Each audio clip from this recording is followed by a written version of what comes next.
A paz do Senhor, meus amados irmãos. Hoje a lição de número 6. O título é Quem domina a sua mente? Antes de entrar na lição, de fazer menção à lição, eu quero me dirigir aos meus colegas professores da escola dominical, meus irmãos em Cristo Jesus, e perguntar como está a sua aula. Uma pergunta, um cuidado que eu sempre tenho, é perguntar aos professores se está sendo trabalhada a questão da integração dentro da própria sala de aula, de maneira que todos os alunos sejam citados pelo nome, a ponto de se conhecerem também uns aos outros pelo seu próprio nome.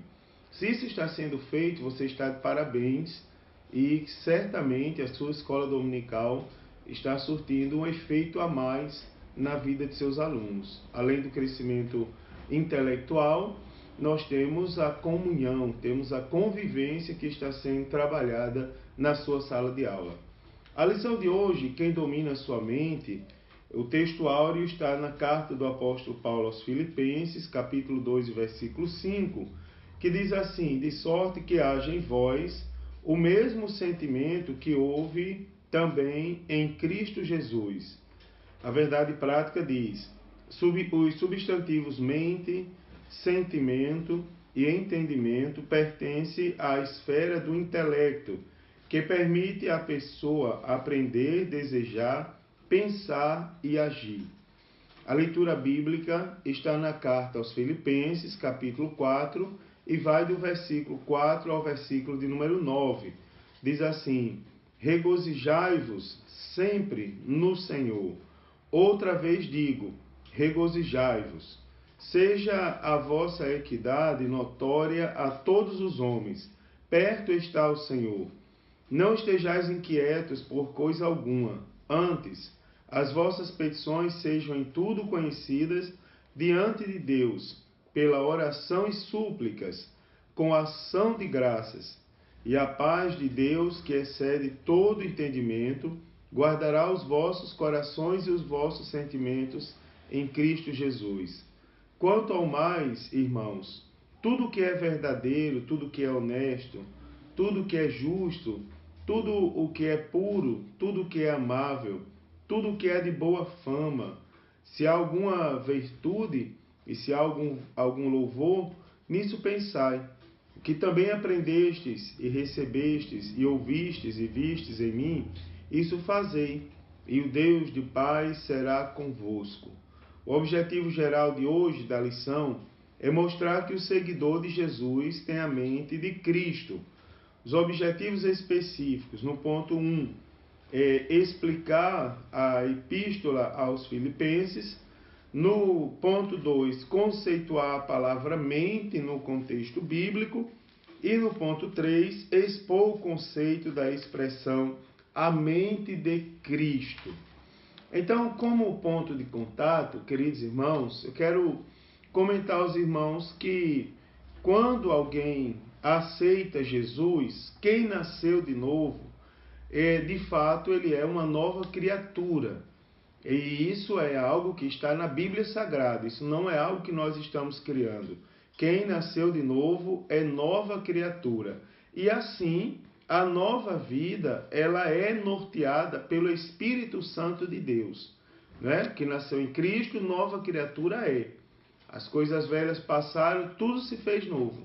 E agora, nós andamos conforme o Espírito Santo determina que nós andemos. Então, querido, isso significa que nós, como cristãos, nós não andamos mais segundo a carne. Nós andamos, sim, segundo o Espírito, conforme o Espírito determina que andemos. Nessa lição, o que nós vamos fazer, na verdade, é uma reflexão sobre a nossa maneira de viver. É uma reflexão sobre as nossas atitudes, sobre as nossas decisões. E se realmente Jesus Cristo é o Senhor do nosso pensamento. Aqui é importante frisar para os irmãos que nós não somos julgados, aliás, nós não somos salvos por obras. Nós não seremos salvos por obras. Mas a mesma Bíblia nos adverte acerca das nossas ações, que são as nossas obras. acerca da maneira de falar e da maneira de pensar. Por isso nós seremos julgados um dia. E nós, como crentes em Jesus, como nova criatura, nós temos que zelar muito por esses aspectos, por esses pontos que estão sendo citados.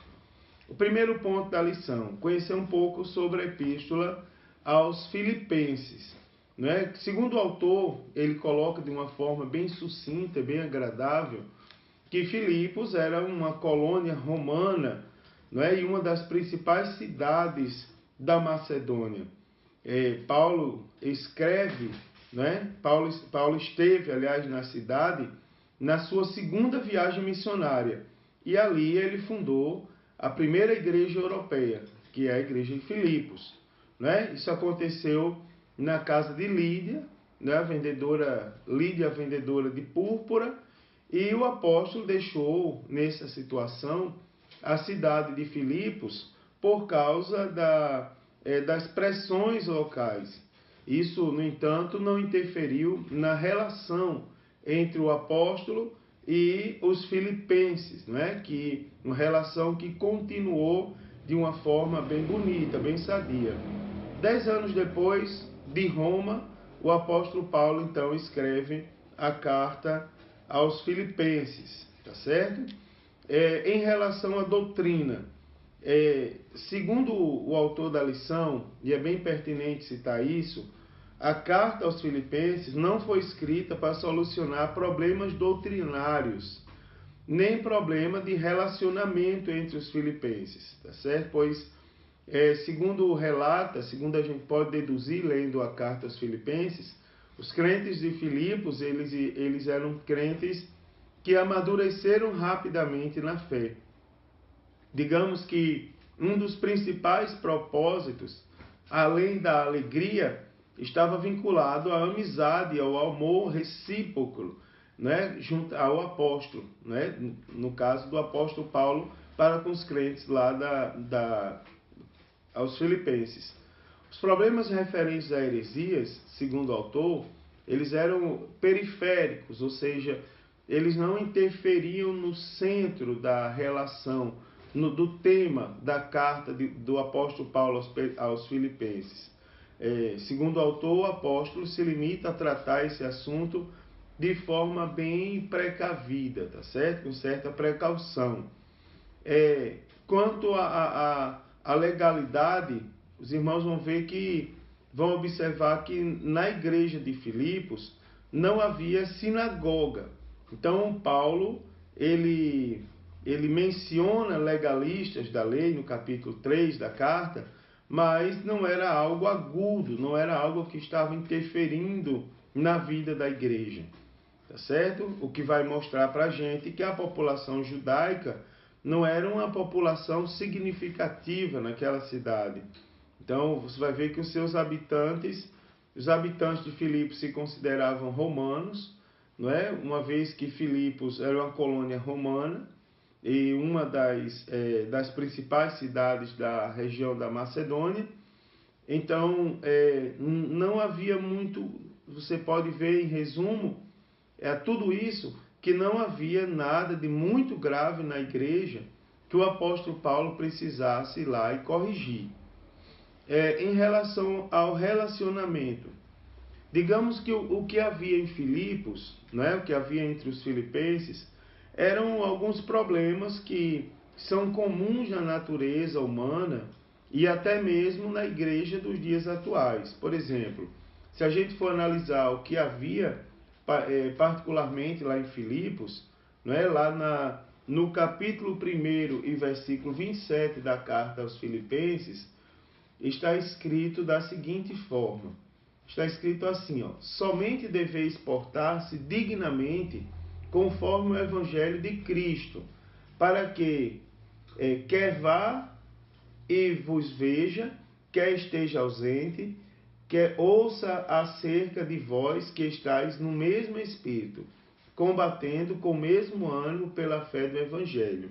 Também nós podemos observar no capítulo 2, nos versículos 3 e 14, onde vai dizer, nada façais por contenda ou por vanglória, mas por humildade, cada um considere os outros superiores a si mesmo.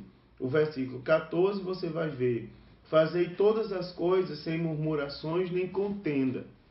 Então você vai ver que são problemas comuns da natureza humana, né? Murmuração, contenda, questões relacionais simples. Isso acontece onde tem relação humana. E também, como eu já falei, por que não comparar com a igreja atual? É possível ainda que o pedido do apóstolo para ajudar as irmãs Evódia e Sintique indique um problema de desentendimento entre elas, que também é um problema comum.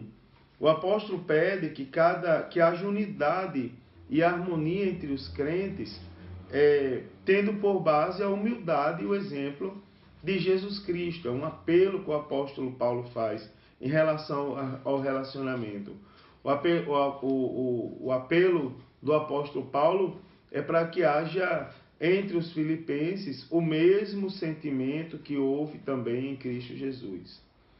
Em relação ao ensino, Filipenses é uma epístola, segundo o autor da lição, uma epístola muito prática.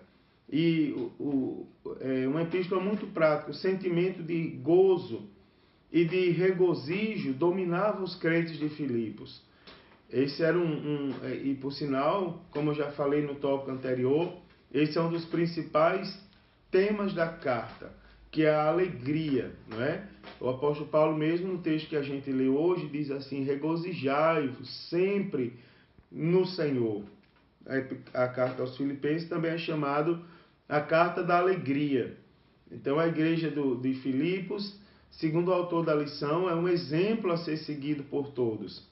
Isso porque havia nela o mesmo sentimento que também houve em Cristo Jesus, que é o sentimento de alegria, de regozijo nas coisas de Deus. Você vai observar aqui que quando há regozijo, que quando há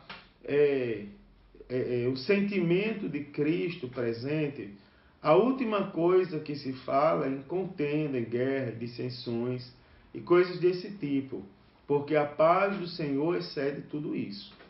Então, o segundo tópico da lição fala sobre o termo mente no contexto bíblico.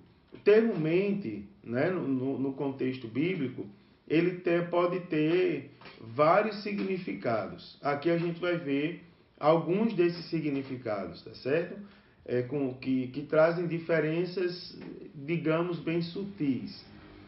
Primeiro, o autor destaca a mente como faculdade psicológica e destaca que o termo grego emprega o Novo Testamento grego emprega o termo nous de amplo significado, no sentido de mente, entendimento, intelecto, pensamento e sentido. Nessa lição, o sentido dessas palavras é de faculdade psicológica que envolve compreensão, raciocínio, pensamento e decisão. Por exemplo, Romanos 7:25, segundo a Almeida atualizada, diz assim: de maneira que eu, de mim mesmo, com a mente, sou escravo da lei de Deus, mas, segundo a carne, sou escravo da lei do pecado. Então você vai ver, nesse sentido de mente, entendimento, intelecto, pensamento, sentido, nós vamos ver aqui que o apóstolo Paulo está se referindo ao eu regenerado. Ele diz assim, vou repetir: de maneira que eu, de mim mesmo, ele fala, com a mente, eu de mim mesmo com a mente, sou escravo da lei de Deus, mas, segundo a carne, sou escravo da lei do pecado. Então você vê que claramente ele diz: de mim mesmo, com a mente, ou seja, no meu entendimento, no meu intelecto, eu sou escravo da lei de Deus. Vê essa a importância do nous, não é? Mente, intelecto. Então, conforme a minha intelectualidade, eu sou escravo da lei de Deus. Mas, segundo a carne, ou seja, segundo a natureza carnal, sou escravo da lei do pecado. Então, o apóstolo Paulo está se referindo, na verdade, ao eu regenerado, em contraste com a carne, que não tem o controle do Espírito Santo. Eu acho que é bem claro e bem evidente isso aqui. Então, o autor ele determina esse tópico dizendo: é com essa mente cristã que desejamos a lei de Deus, ou seja, a lei do Espírito da vida em Cristo Jesus. Não é? Então, apenas em resumo, o apóstolo Paulo diz que em sua mente, em seu intelecto, em seu entendimento, ele é escravo da lei de Deus. Aí ele faz um contraste. Mas a minha natureza carnal, ela é escrava do pecado. Também existe a mente como forma de pensar. Então, a mente, ela aparece no Novo Testamento como uma maneira ou forma especial de pensar. Nesse caso, a ideia é de disposição e de atitude, tá certo? A mente, nesse caso, como uma maneira e forma de pensar. Por exemplo, na hora que eu digo assim, vou dar uma explicação aqui. Eu tenho a mente de Cristo. Na verdade, eu não estou dizendo que a minha cabeça é igual à cabeça de Cristo. Eu estou dizendo que a minha maneira de pensar, tá certo? A minha maneira de pensar é semelhante à maneira de Cristo. Então o autor ele vai destacar aqui, a ideia nesse caso é de disposição e de atitude, tanto no sentido negativo como no sentido positivo. Sentido negativo, Colossenses 2,18, estando cheio de orgulho, sem motivo algum, sua mente carnal. Então, conforme, no momento que alguém fala que está agindo conforme a mente carnal, significa que está pensando sem Cristo, está pensando, está agindo conforme a natureza da carne. Agora, no sentido positivo, está escrito em 1 Pedro 4:1, não é? Amai-vos também, vós, com este pensamento, ou seja, todo mundo na mesma mente, todo mundo tomando a mesma atitude.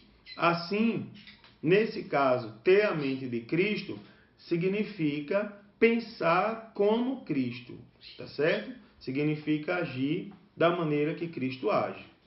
O Espírito,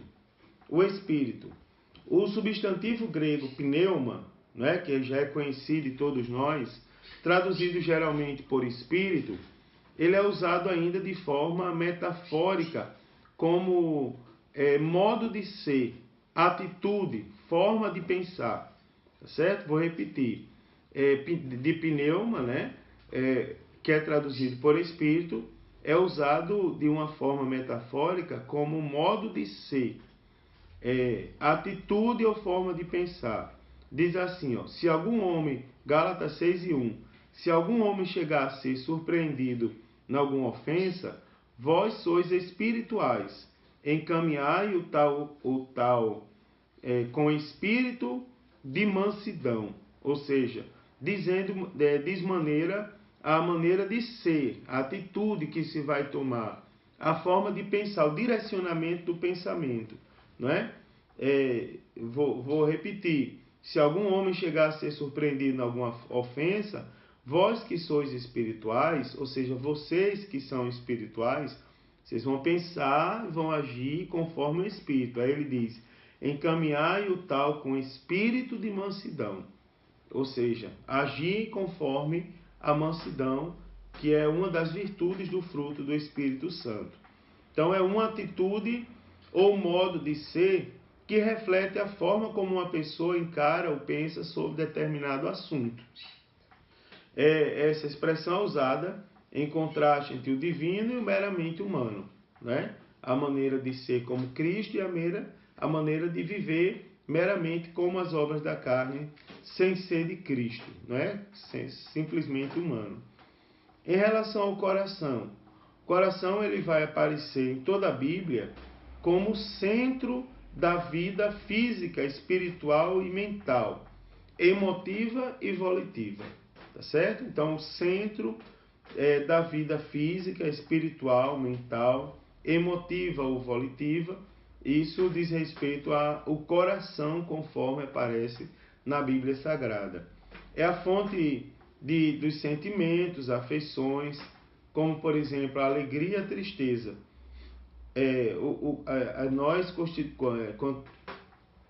Nós costumamos usar no cotidiano essas afirmações. Meu coração está triste, meu coração está feliz. Então, coração é a sede do pensamento e da compreensão. Segundo o autor, seu uso metafórico aparece como a fonte causativa da vida psicológica de uma pessoa em vários aspectos. Mas a ênfase especial nos pensamentos significa o homem anterior. Então, esse sentido aparece também no Antigo Testamento, quando, por exemplo, em Provérbio 4:23 diz assim: guarda o teu coração, porque dele procedem as saídas da vida. Sobre a mente de Cristo, esse é um assunto muito bonito que os nossos professores podem abordar de forma bem mais detalhada e com certeza será uma grande aula para os seus alunos. Então, o sentimento que norteava a vida dos irmãos filipenses era o de alegria e de comunhão. Preste bem atenção. Primeiro, sentimento de alegria. Regozijai-vos, né? Que o apóstolo Paulo, o autor, destaca na primeiro versículo que a gente leu, né? Regozijai-vos. Regozijai-vos, querido, é uma saudação grega. Mas aqui o apóstolo Paulo, ele exorta os filipenses e todos os cristãos à alegria. A questão da alegria que nós temos que ter em Cristo Jesus. O apóstolo acrescenta, ele diz: regozijai-vos. Ou seja, mas não é qualquer alegria que vocês vão sentir. É regozijai-vos no Senhor. Né? Ele fala: regozijai-vos no Senhor. Por quê? Porque o Senhor Jesus é uma fonte inesgotável de gozo e de alegria. Certo? E isso dá à saudação, né, um sentido completamente novo. Ou seja, regozijai-vos, ou seja, alegrai-vos, mas alegrai-vos no Senhor. Regozijai-vos, né? Regozijai-vos sempre no Senhor. Ou seja, dá uma especialidade na saudação do apóstolo. Semelhante aos gregos, ele saudava como regozijai-vos. Mas, no caso dos cristãos, regozijai-vos sempre no Senhor. Isso serve de lição para a gente. Como resultado desse estado de graça, está o bom relacionamento do cristão com as demais pessoas. O termo equidade, que aparece lá no versículo 5, que nós lemos no texto de hoje, quando ele diz assim: seja a vossa equidade notória a todos os homens, é a tradução do adjetivo grego epieikes, né? Compreendido como bondoso e benigno. Então, Almeida Revista e Atualizada, traduz por moderação. Na verdade, essa deve ser a atitude de quem tem a mente de Cristo em relação às pessoas que nos rodeiam. Ou seja, uma atitude de moderação, uma atitude de compreensão, de bondade, tá certo? Com relação às outras pessoas. É o que Deus espera, na verdade, de todos nós, e é o que acontecia lá em Filipos, né? A expressão ainda do versículo 5, que ele manda, seja a vossa equidade notória, e ele termina: perto está o Senhor.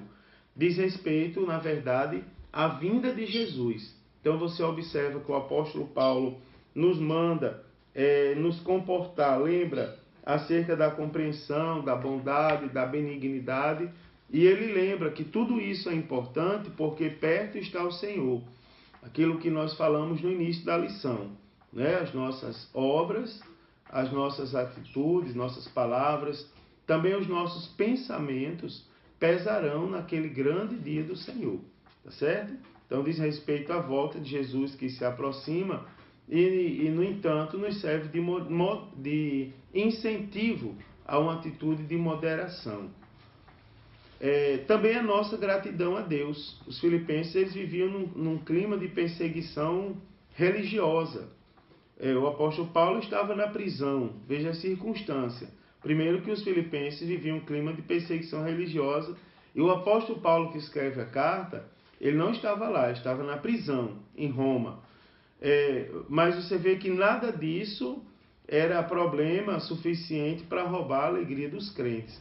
Nem do que estava escrevendo, nem dos que estavam recebendo a carta. Neemias 8:10 diz: a alegria do Senhor é a vossa força. Então, aqui nós temos por lição que mesmo nas dificuldades, quem tem uma mente guiada por Cristo não se desespera, não é? Antes, as suas petições são levadas à presença de Deus, conforme o versículo 6 do texto que nós lemos hoje, pela oração e súplica com ação de graças. E por último, para nós terminarmos, vamos falar sobre a paz de Deus, no ponto 3 do terceiro tópico, onde o termo noema, pensamento, mente, diz respeito à faculdade geral de julgamento para tomar decisões no sentido de bem ou mal, certo ou errado. A ideia dessa palavra é de entendimento da vontade divina no que diz respeito à salvação, a nossa salvação. Esse noema pode se compreender, pode se corromper e se tornar endurecido a ponto de impedir a iluminação do Evangelho de Cristo. Mas, em contrapartida, a paz de Deus na vida cristã está acima de todos os bens que uma pessoa pode adquirir e sobrepuja a todo entendimento, pois vai além da razão humana. Ela excede os vossos corações e os vossos sentimentos em Cristo Jesus. Paz de Deus que excede todos os nossos desejos em Cristo Jesus. Agora, preste bem atenção. A conclusão daqui da lição eu vou ler. Diz assim: o nosso comportamento na vida diária, no lar, na igreja, no trabalho e na sociedade, reflete o que há em nosso coração. E isso mostra por si só quem domina nossa mente. Há pontos na fé cristã que são inegociáveis. E quem é dominado pelo Espírito Santo não abre mão de sua fé, nem cede 1 milímetro sequer da sua fidelidade a Deus. É esse Espírito que domina a mente dos crentes fiéis em Cristo Jesus. Que Deus nos abençoe e que, se Jesus não voltar, na próxima semana nós estejamos aqui para falar da lição de número 7, que tem por título Tentação, a batalha por nossas escolhas e atitudes.